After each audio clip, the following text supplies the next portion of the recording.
voice. And so that's what I did.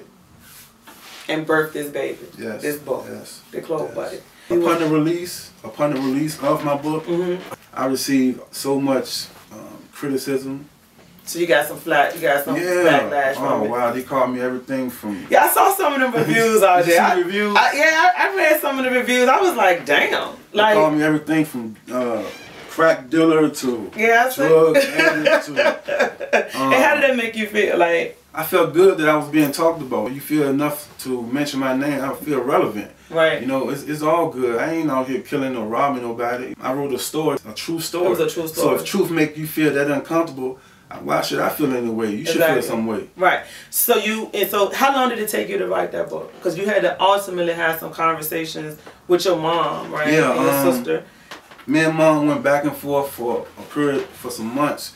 And phone calls, she was just telling me how everything went down. So you told her you wanted to write and she was okay with you? Oh, so you insist, I need you and my sister to come down here. This was after, it was just weeks of them being taken advantage of. Reporters, they couldn't go home. Reporters were sitting outside their home. Are you serious? Yeah, they couldn't change clothes. It was real crazy. And people just were, you know, they were just taking chunks out of them. So I had them come down to the prison, and I said, listen, man, don't talk to nobody else about your story. From this point on, the only person you talk to is me. I'm gonna write this story, and y'all just be patient. Because I know you were incarcerated, how did you get this information from your mom? She would call you, come see you, would she write you? Through visitation, through all the communication we had was through mail. She wrote long letters. Are you serious? And she wrote 10-page letters. Yeah, seriously. About what the ordeal, what she had went through. Let's talk about that a little. How's she doing? You know, what's her state of mind now? My mom is doing. 10 years later, right? My mom is super strong. Right. And she's super strong. I know you was telling me some things about her, and she definitely exhibits perseverance. The content talks about what your mom and sister went through. Of the book? Of the book. Yeah, it's really a true account of that period. Of that period. Of that, from the time she actually re-entered her life. Are you serious? Yes. And my mom, when I sent her the final draft of the book, while still in prison. Right. She wrote me, I called her, and she was like, she read it. It was like it was here with me the whole time. Really? That's what she said to me after reading the first draft. Yeah. That's deep, brother. Yeah. How's your sister? How's she doing? She's doing pretty good under the circumstances. Right. You know, they're definitely still affected by this. They are. Yeah. I read somewhere she had relocated. We don't have to say where she relocated, but she's no longer in Richmond. Yeah, she left. She left. Yeah, she did. So there was no type of settlement or reward exchange from the Richmond Police Department and your sister and mother for ultimately the capture of these two serial killers, because that's what they are. No, there wasn't. There wasn't. Right. I also read somewhere there was a foundation set up for. Is it a foundation set up for the Harvey family? If anybody purchased this particular book. Yeah, it's still in the infancy stages. Okay. I will eventually set that up. Okay. And when it's set up, a portion of the book sales will go to the Harvey Foundation. Okay. Yeah. I'd like to help you set that up. Yeah. So how you doing? How you feel? Like, it's 10 years later, and we getting ready to come up on the execution. Wow. Of he's about to get his day. He's about to get his day. Have you talked to your mom about? Is she aware that he's gonna be executed in January? Yeah, she is. And did she talk about how she feel about it? Yeah, she won't miss him. I'm sure she definitely won't miss him. Right. And how do you feel? Like, well, you know, I'm just thankful. First and foremost that my family was spared. You know what I'm saying? And I'm very sympathetic to all the families that suffered, you know, during this ordeal. And me as a writer, this story was very difficult for me. You know, in what manner? How was it difficult? I mean, ultimately, it's obvious because it was your mom and your sisters, two most important women in your life, obviously. Yeah, you know, when you're writing about real people, it's not the same as writing fiction. You know, you're writing about people who died tragically, you know what I'm saying, and you know, affected the community.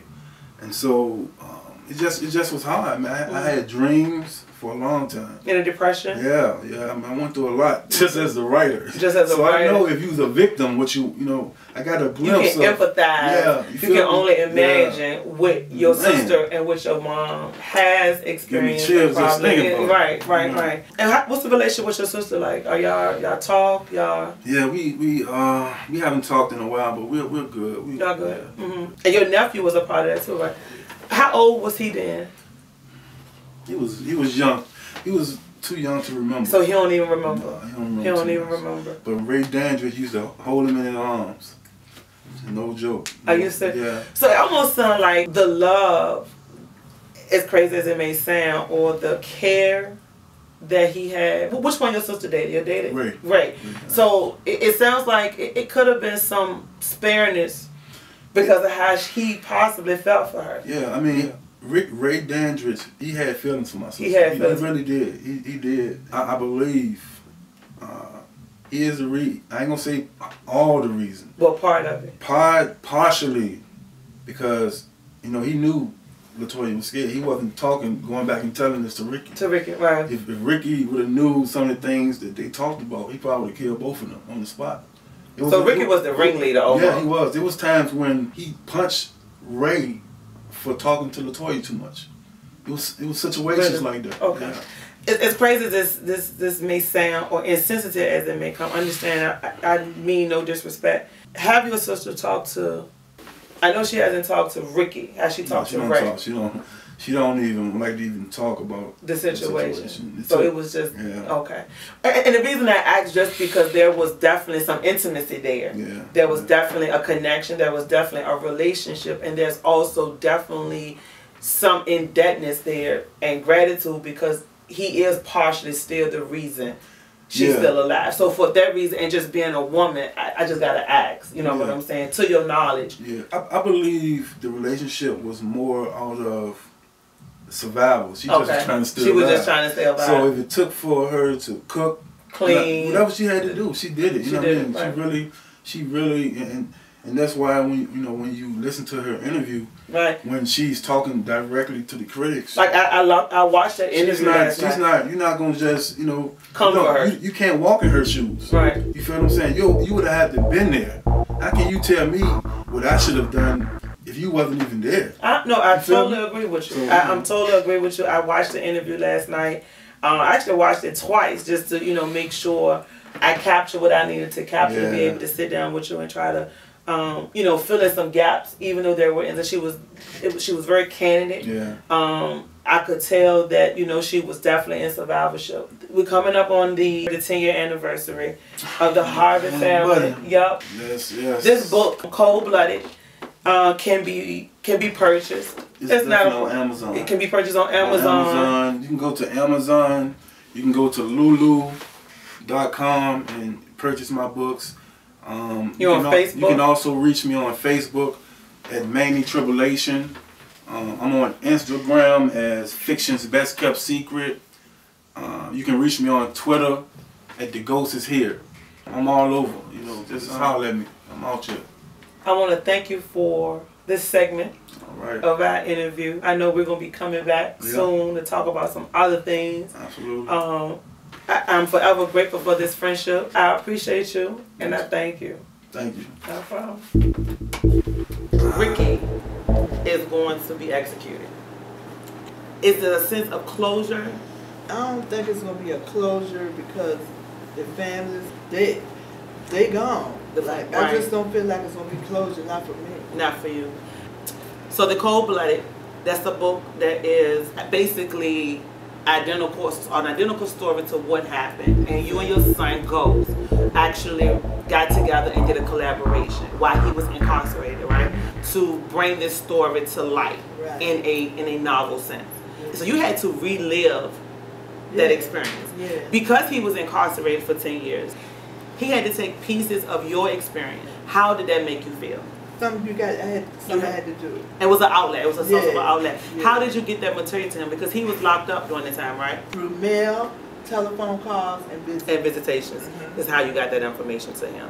And it took him, I think he told me in a previous interview, it took him about 9 months to a year to write that book. I could only imagine, as a mother, as a grandmother, how this could have and how it has affected you. People's perception of us is their reality until they're able to sit down and hear an intelligent conversation or be privileged to intelligent conversation like we just sat here and talked about. You know, your faith in God got you through that ordeal. Yes. You say that? Yes, because everybody else that they came in contact with, they killed. They killed. They killed. And the detectives said they was going to kill us too. But, you know, it's the way I treated them, but I was gritting my teeth. I was gritting my teeth doing it, but I did. You prolonged it. I want to thank you for this time and this opportunity to sit down and be transparent with me and those who want to actually view this interview with you. I'm sure we're going to do another piece of it. There's more to come because I can tell you have some more you want to get off your chest, and I want to be able to give you that platform to get what's on your chest off.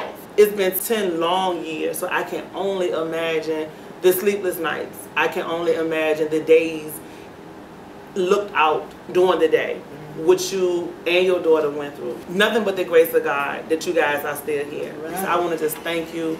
Thank you, thank you, thank you, thank you, thank you so much. I'm going to definitely keep you and your daughter lifted up in prayer.